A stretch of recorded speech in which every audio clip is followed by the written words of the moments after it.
Praise the lord. ఈరోజు దేవుని వాగ్దానం యెషయా గ్రంథము 49వ అధ్యాయము 11వ వచనము. నా పర్వతములన్నిటినీ త్రోవగా చేసేదను.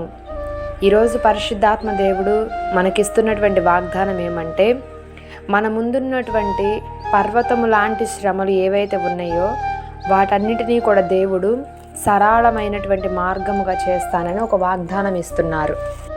అనేక మంది జీవితాలలో ఎంత ప్రార్థించినా కానీ కదలనటువంటి, జవాబు రానటువంటి సమస్యలు అనేకమైనవి పెద్ద పెద్ద పర్వతాల్లాగా అడ్డముగా కనిపిస్తుంటాయి.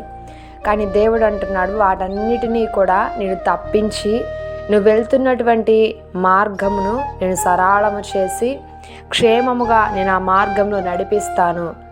ఎవరు ప్రయాణించలేనటువంటి ఆ ఎడారి పర్వతాలు ఉన్నటువంటి ఆ ప్రాంతాన్ని ప్రయాణానికి అనుకూలమైనటువంటి త్రోవగా నేను కలుగజేస్తానని ఈరోజు పరిశుద్ధాత్మ దేవుడు మనకు ఒక వాగ్దానం ఇస్తున్నారు.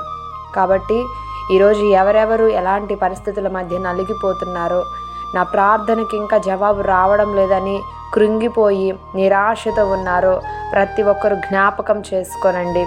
ఈ వాగ్దానముని ఎత్తిపట్టి ఈరోజు ప్రార్థిద్దాము. నీ ముందు ఏ పర్వతం ఉన్నది? గర్భఫలము లేక బాధపడుతున్నావా? ఆర్థిక ఇబ్బందులతో బాధపడుతున్నావా?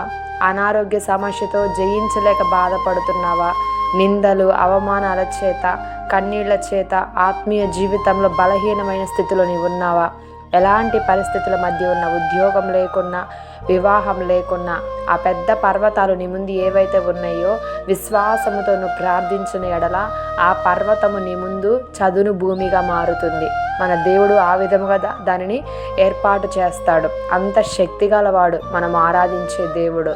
కాబట్టి ఈరోజు ఈ వాగ్దానమును మనందరము కూడా స్వతంత్రించుకుందాము. ప్రతి ఒక్క పర్వతము మన ఎదుట నుండి తొలగిపోయి సరళమైనటువంటి మార్గము పరిశుద్ధాత్మ దేవుడే ఈరోజు మనందరికీ దయచేయునుగాక. ఆమేన్.